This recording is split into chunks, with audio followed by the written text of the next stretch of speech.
Hi, ladies and gents. Welcome to the BBC Spews Live. It is the 16th of June. Glorious weather, apparently, back in the UK. Is that right? I mean, it's always nice here, but apparently it's sun's a-blazing. Just knowing because some of my bootneck chums online have been boozing in Exmouth, and it looks glorious sunshine. Probably not in Middlesbrough. The perennial year-round smog cloud. It's what keeps us looking young, though, right? You don't want too much sun. Sun's overrated, right? Anyway, who's in? John Hunter, Samuel Saxon, Kate, how are you? The ramblings of a madman. Jeff Wedden, Whiskey Straight Al's in. Professor Andy Scouse, Obi Two-Tone, Al Lloyd, Husky, Harold Stewart, Nick Yak, Negative D, Stevie Ray, JVPA, Chris Collin, Robert Ewan, Davey Boy, Jay Wilson, Two-Tone, and Anthony Kirkwood. Now then, right, that's everyone done. News. I don't want to concentrate too much on the recent jailing of a copper for sending a meme. Because again, you lads get enough of that from everybody else on YouTube. I try and pick on the less well-reported stuff, right? Because frankly, it's funnier. The really, really outrageous and egregious ones, I'm not that interested in talking about because they're so ridiculous. And they get so much traction from everybody else on YouTube. You know, there's a lot of people who just can't really think of anything to talk about, so they just all do the same stories. And it's, I think everything's been said on the matter. There's nothing else I can really add to it, is that ultimately we're all well aware that the United Kingdom's legal system, well, I mean, everywhere in the West is basically similar, isn't it, at this point? Like I've said many times, ultimately the globalists have already won. We just don't know it yet. Or some people don't know it yet. Those that aren't black-pilled like me just don't know it yet. We've already lost. The activist lawyers and judges, basically you don't get to beat George Soros. You don't get to win. You don't get to win when billionaire Klaus Schwab and all them, when they want to get something, they get it. And regardless of who you vote for, you've got this globalist cabal in charge. There's nothing you can do about it. You just have to accept the fact. The UK has voted conservative for what? 11 years or something longer? What is it? 13 or something with Cameron, if you count the coalition government. And what do? You get outright left-wing propaganda all the time. It can't be right that when you vote conservative, you get woke, right? The clue's supposed to be in the fucking title. So you just have to accept the fact, right? We've already lost. And obviously, on the face of it, it's absurd and ridiculous that they're jailing people for memes. Like, obviously, it's ridiculous. Again, disagree slightly with Sargon there. I don't think it was even as bad as he said it was, because, you know, he's sort of over-egging the pudding, talking about how it's, it was a really, really offensive joke. Not really. Not really. Like, if you listen to what normal blokes in the pub talk about, that's how working class people deal with tragedy. It's with humour. Do you know what I mean? I don't think that's particularly bad. When you think of all the stuff people joke about, like I said, people make rape jokes, dead baby jokes, cancer. People made jokes about the Twin Towers. They made jokes about the London bombings. I remember when the first, you know, stop me if you haven't heard this. I bet there's nobody here who didn't get a text message of some description about the London bombings. I remember seeing one that said something like the public transport's outrageously expensive in London this weekend. Bus prices have gone through the roof, and tube tickets cost you an arm and a leg. Like, that was the day after terrorists have murdered innocent people in the middle of London. It's not that big a deal, and most normal people know it's not that big a deal because that's what people do. They do them for humorous reasons, because it's gallows humor. Nobody thinks that if you share a joke like that about the London bombings, you're pro London bombing. Nobody thinks that. So I'm assuming that the vast, vast majority of the population don't think it's a big deal. And it's certainly not it's not even go to court worthy. Definitely not. And it is 100% not time in the nick worthy. It's ridiculous. Who was it who said? I think it was Ricky Gervais who said, because I used to listen to his podcast all the time. It's Ricky Gervais who said that the only way we should be offended by jokes would be if the only person you told the joke to was someone that's actually serious about it.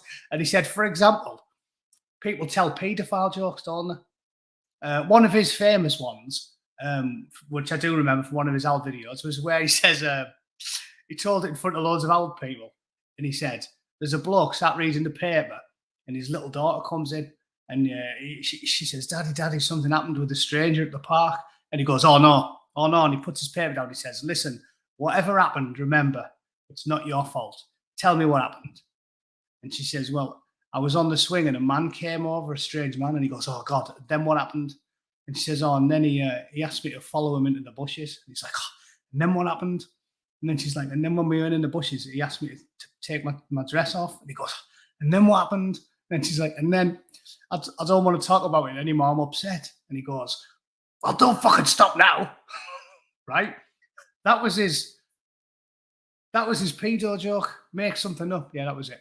And he said, you tell that joke and people laugh at it because everybody around the table isn't a pedo. And he was like, the only people, it would only be unacceptable if the only people you told that joke to were pedos. Like if you're walking past the local prison and they just release a sex offender and you go, oh mate, you'll fucking love this one. It's brilliant. You know what I mean? That is, everybody laughs at them because they're bad. In fact, let's be honest, that's 9 out of 10 jokes, isn't it? Like, unless you're doing like puns or something, which aren't fucking funny anyway. Most jokes, the reason they're funny is because the unexpected, isn't it? Almost all of them. It's like the unexpected happens. And that's the point of jokes. The reason bad taste jokes are funny is because you're not supposed to say that. You're supposed to say, oh yeah, it's an appalling tragedy. But it doesn't mean that anybody that laughs at them is a sociopath or pro-murder. So the idea that we're locking people up for, I mean, we've known it's been coming for years. Ever since Count Dankula got done for his infamous, it's not even remotely offensive, his Nazi pug. You know, we've known this was coming.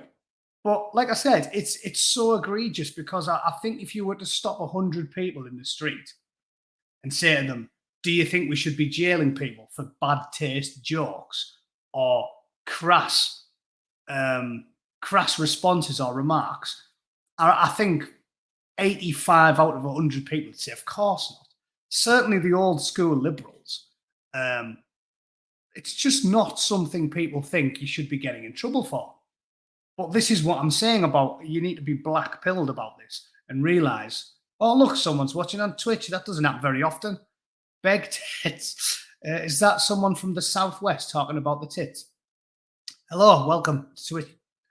I have still got it if anyone cares. I haven't been banned for a while, though. Touch wood. Cheers, Susan.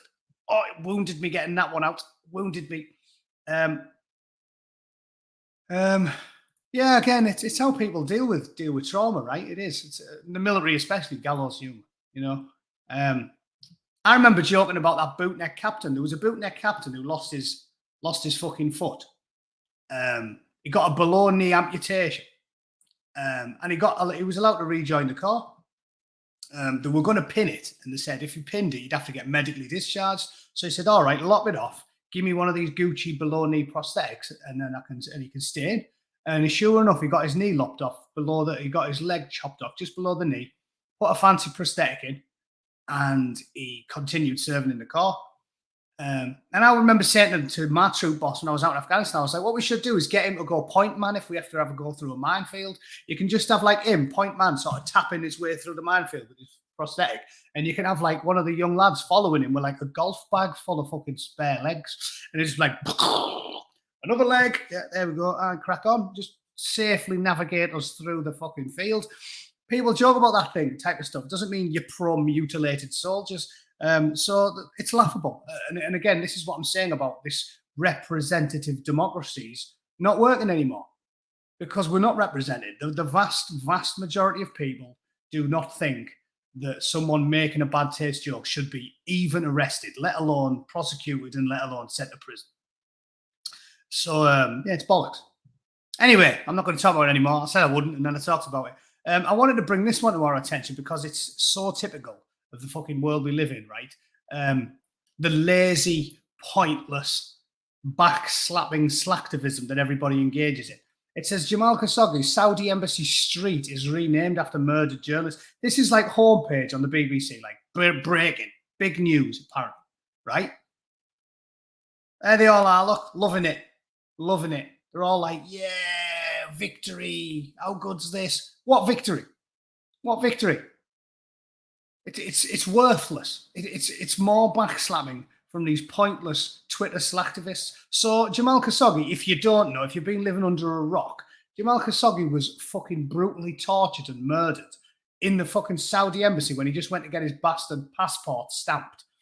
And obviously, we've done nothing about it because our soulless, moralless, honourless dogs, politicians, are completely enthralled with Saudis, predominantly because people like Joe Biden wrecked domestic oil production, cancelled all the permits for drilling and shale gas fracking, binned the oil pipeline, the Keystone Pipeline, which would have brought 190,000 barrels of oil down a day.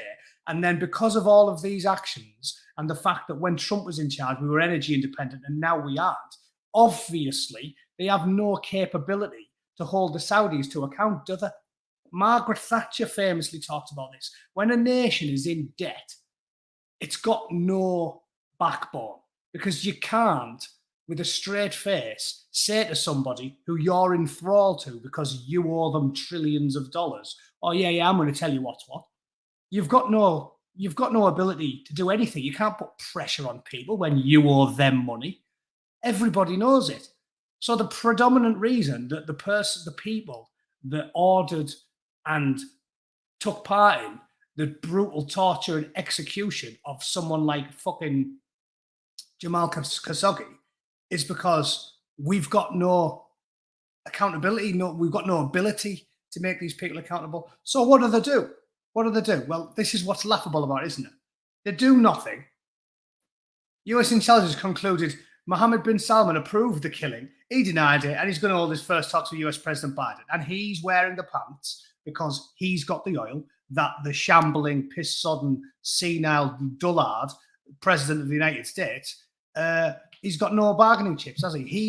He's going to go cap in hand to Prince Salman and say, please, can we have some oil? Because we need it, because we were energy independent and my ridiculous self-harm policies made it so we aren't anymore. So who's wearing the trousers? Mr. Salman. Mohammed is going to climb inside the US president and give him a good fucking rogering. And there's nothing we can do about it. So what do they do? Well, I'll tell you what they do. They have a pointless party in the street because, of course, the people that did it got away with it, and there'll never be any accountability, and the torturers and the murderers and the killers, they all get away with it. But guess what? We've changed the street name. Yay. Like, this is the fuck. How embarrassing is this story, and I'm covering it for this reason, is emblematic of everything that's wrong with the Western world. We don't do anything useful. We don't achieve anything useful. We don't have accountability for the worst people in the fucking world. So what do? Just rename a street and then have a massive party. Look, democracy. Yeah, look, there's this one with the sign, democracy, get in. And we're all, yeah, this is a big win. You've done nothing. You've done the square root of fuck all. You've got a street name change. How does his widow feel about having a street named after him? Is she gonna go on the telly and fucking big this up as well because she's been paid off Oh yeah, get in. I've got a street named after him. You haven't got your husband, though, have you? And you haven't got accountability, and you haven't got punishments for the people that did it. You've got nothing. You've got nothing. So this is emblematic of where we're at now. Pointless, lazy slacktivism. It's worthless. Worthless. A street name. And they're making out like it's a win. Make it like it's a win. Get in. Get in. Yeah, cheers then.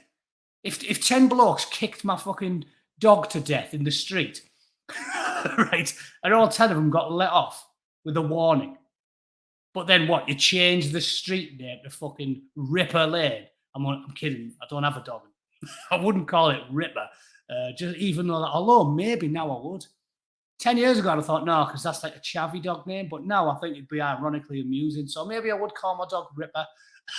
Only if it was small. If it was big status dog, then I wouldn't call it Ripper. But if it was like a Yorkshire Terrier or a pug, I think Ripper would be a good name for a dog. Told you. This little fat, useless thing. Call it like Fang, Knacker, Mauler the Chihuahua. That'd be quite good. Anyway, it's complete nonsense, right? Complete nonsense. Worthless. Worthless platitudes being celebrated as a win. Yeah, cheers easy. So that's a good one. Brilliant, that, isn't it? Brilliant. Fucking street name. Nice one. Here's another good one for the day. Look at this one. Tom Hanks shouts at fans after causing wife to trip. Now, again, I know you're thinking, Bootneck, why are you covering all these pointless, trifling stories? Well, I've already explained why I do that. But I want to talk about this one because there's a very amusing tidbit in this story, which once again illustrates how completely insane the walk are. And I'll read you it. See if you can guess which piece I'm talking about. So it says, Tom Hanks been angrily telling fans to back off after his wife, Rita Wilson, tripped whilst being surrounded as they left a restaurant in New York. The actor is currently promoting his latest film, Elvis, in which he plays Presley's manager, Colonel Tom Parker. While leaving the restaurant and walking to a waiting car on Wednesday, Hanks and Wilson were approached by several fans who asked for selfies. Sad bastards. Sad bastards. I've seen famous people before. Well, just leave them alone. What's the fucking point? If you're over the age of about 20 and you think it's a good idea to go and demand selfies from famous people, you really need to get a hobby, for starters. But secondly, it said it was uploaded to YouTube. Some members of the crowd were seen attempting to get selfies, and when she tripped, apparently as a result of being pushed by some members of the group, she turned and firmly told one fan to stop it. At which point, this fucking silly old bastard got angry and said, that's my wife, back off. He looks at the group angrily before adding, knocking over my wife. The pair then leave the scene in a waiting car. Right, now look at this. Go down a bit. Let's get to the fun bit. It says, earlier this week, Hanks gave an interview where he said he would not be able to play his Oscar-winning role in 1993's Philadelphia today. I can't believe this shit again. And these people think themselves enlightened. Like I said, it's mental. It's the exact opposite. Just look at this. In the film, the actor portrayed a gay man who was dying of AIDS. Let's address, could a straight man do what I did in Philadelphia now? No. And rightly so. Yeah.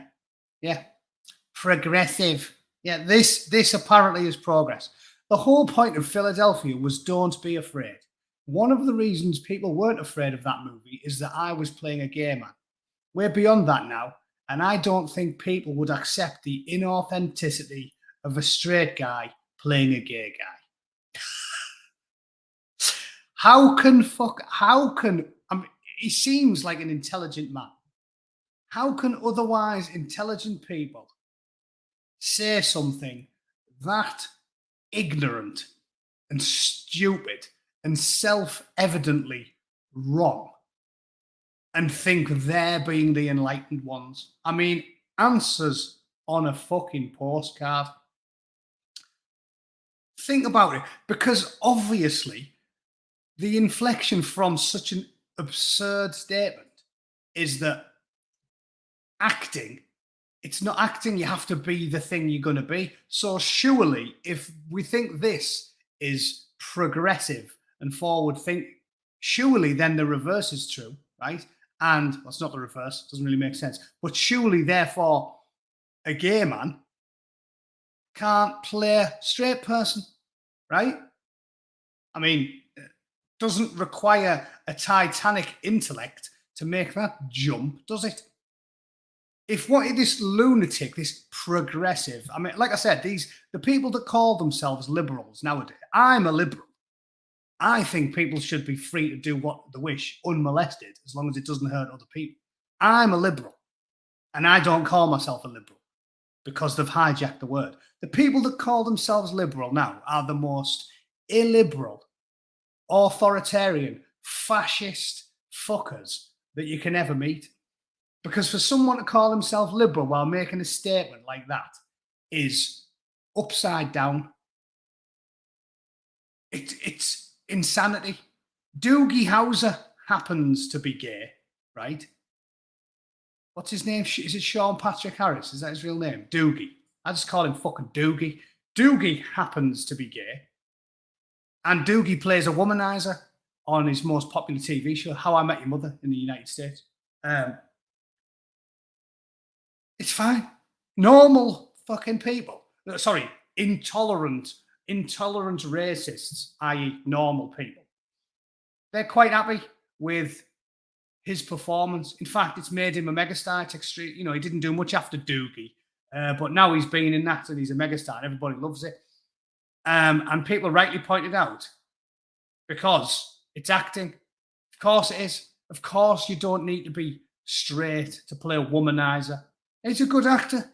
I don't watch How I Met Your Mother, but I watched Gone Girl. He's really good in it. Doogie can act, right? The fact that he happens to be a raver is irrelevant, right? He's a good actor, and what he wants to do in his personal time is his own business. But it's absolute lunacy that this silly bastard thinks statements like that make him the tolerant, progressive one. Progressive. What's progress about that? Taking us back 40 years. It's not progress. It's not. By this logic, nobody can play anything. If you want to make a film about Ted Bundy, you have to release a serial killer from prison and get him to do it. So yeah, nobody'd accept the inauthenticity of someone without a criminal record playing a serial killer. They've even started saying it about fucking disabled people. Like, oh no, we can't have an able-bodied person playing Stephen Hawking. No, we've just got to wheel somebody in. It's not acting then, is it? Just roll someone in. You do it. These people are psychopaths. And that's what annoys me so much. They think that they're the tolerant, progressive, liberal ones, and the general public who read this stuff and say, is he completely off his tits then? They think they're the bad guys. They're the bigoted, prejudiced ones. The ones who think you should just ignore people's sexuality or disability or skin color, whatever you think, and just let them do whatever they want. So, I mean, you couldn't make it up, could you? That's a good one. Well, the next actor plays. Yeah, we need to. If you want to make another war film, you have to go to The Hague and find someone who's a genocidal dictator with a face twisted in hatred and rage. That's the only person who can play a dictator, is a real dictator. What we're going to do? Resurrect Robert Mugabe and get him to play Adolf? I mean, he's the right colour, isn't he? That's how it works as well, isn't it? If you've got like a famous white guy from history, Anne Boleyn, as someone rightly said, is a good example. If you've got a famous white guy from history, then obviously you let a big black man play him. But it doesn't work the other way around, does it? That would be stupid. If someone said, get some pasty ginger Scotsman to play Martin Luther King, that makes loads of sense. No, people rightly go, well, that's a bit stupid, isn't it? But it only works one way. So, yeah, get Robert Mugabe to play Adolf Hitler. Nice one. Yeah, well, we know that. Yeah, you can't. So, like I said, it's lunacy. It's not, on the face of it, it's completely ridiculous. So, Tom Hanks, you get my Wanker of the Week award. Well done, Tom. Take your head for a shit, mate. You've got the IQ of a pork scratching. So yeah, cheers, Tom. I've got time for one more. Let's do another one. What about this one? 8 million Australians urged to turn off the lights. Get in. I love this. You know why I love this? Because they got what they paid for. They got what they paid for. The Aussies have just elected a load of silly left-wing arseholes. So good enough for them. You get what you paid for, lads. They're doing exactly what it said on the tin. Turn your lights off. Australia's energy minister has urged households in New South Wales, a state that includes the country's biggest city, Sydney, to switch off their lights in the face of an energy crisis. Chris Bowen said people should not use electricity for 2 hours every evening if they have a choice. However, he added he was confident that blackouts could be avoided. It comes after Australia's main wholesale electricity market was suspended because of a surge in prices. He said people in New South Wales should conserve as much power as possible. Well, you know what's funny? Mr. Bowen probably lives in a fucking mansion with a 90-inch telly and a treadmill in the garage. And, he won't be turning his lights off, will he? Because, again, what everybody keeps saying about these woke, commie, authoritarian scumbags is that they never practice what they preach. Ever. Right? People like, what's his name? What's that twat actor? Sean Penn. He's an activist wanker, and they never practice what they preach. Or who was it? Leonardo DiCaprio, who's always going on about, oh, people should fly less. Oh, people should definitely fly less. John Kerry, oh, should definitely fly less. You should. You want to go on holiday to Spain once a year? You selfish bastard. See you later. Gets on private jet. Greta Thunberg, that little fucking pixie, has got more air miles than any 20 plumbers. So you tell me why we should care what these people have to say. If I lived in New South Wales, I'd put every light on my house would look like Blackpool illuminations. Did anyone else up north? That was my dad's go-to. Every time he'd come home from the pub and we had some, the front room light on, it'd be like, it's like bastard Blackpool illuminations in here. But that's what, seriously, if I lived in Australia, in New South Wales, I'd put Christmas lights out, Christmas lights, Halloween lights. An animatronic Santa on the roof. Ho, ho, ho. Yeah, and then just turn every light. I just do it on purpose. Like I said, this is my initiative. The more they tax me and take the piss out of me with these green initiatives, the more I just want to set the settee on fire, go to DHS and buy a new one every week. DHS, DFS. I don't care what these people have to say. Susan's cut me off. Damn you, Susan. Well, it says I'm still broadcasting here, so I don't know what to do about it. Maybe go click on whatchamacallit, Twitch. See how you get on there. Can I put my Twitch account in the?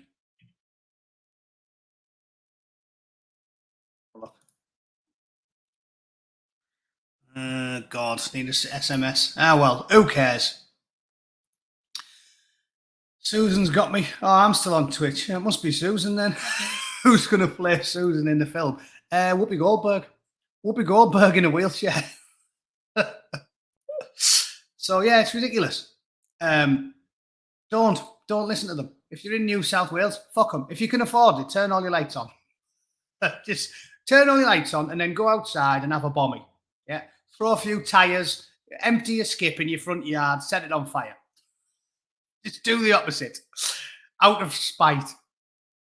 Australia is one of the world's biggest exporters of coal. Look at that one. It's one of the world's biggest exporters of coal and liquefied natural gas, but has been struggling with a power crisis. Brilliant. Brilliant. Like America, we're sitting on enormous reserves of oil and gas, and we tripled our gas prices. You couldn't make it up, could you? Couldn't make it up. The biggest exporters of coal and liquefied gas in the world, and you can't turn your lights on, mate. Yeah, cheers. Cheers. How about jog on? How's that sound? You couldn't make it up, could you? Absolute weirdos. Absolute weirdos. So yeah, bollocks to that. In recent weeks, they felt the impact of disruptions to coal supplies, outages at several coal-fired power plants, and soaring global energy prices. Around a quarter of Australia's coal-fired electricity generating capacity is currently out of service due to unexpected out. Yeah, out of service. Because commies can't run a piss up in a brewery, that's why. Commies are the type of people who could get locked in a supermarket and starve to death.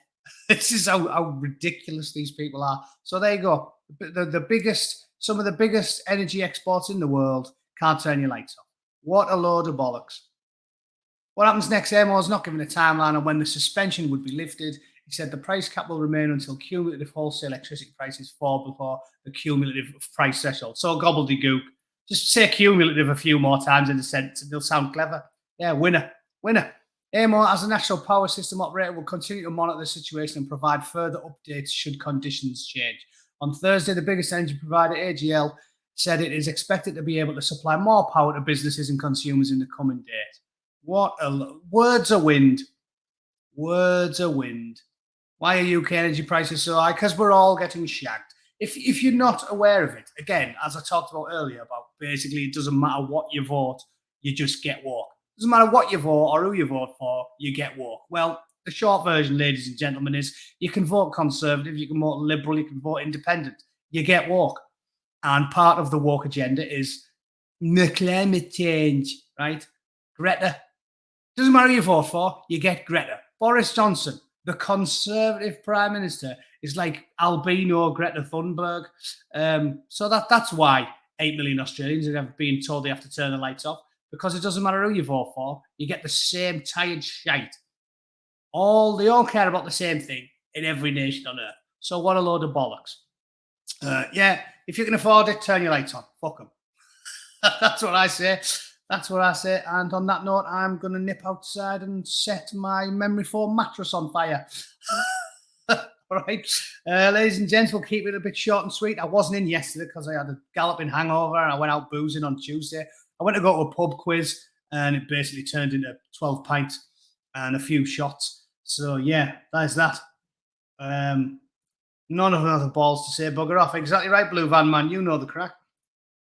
So, yeah, we'll call it there because, frankly, I'm knackered. I will see you all tomorrow. However, I'm definitely taking a week off the drink. So I'll be back tomorrow evening. All right. Cheers. Thanks for watching. See you all very soon. Good night.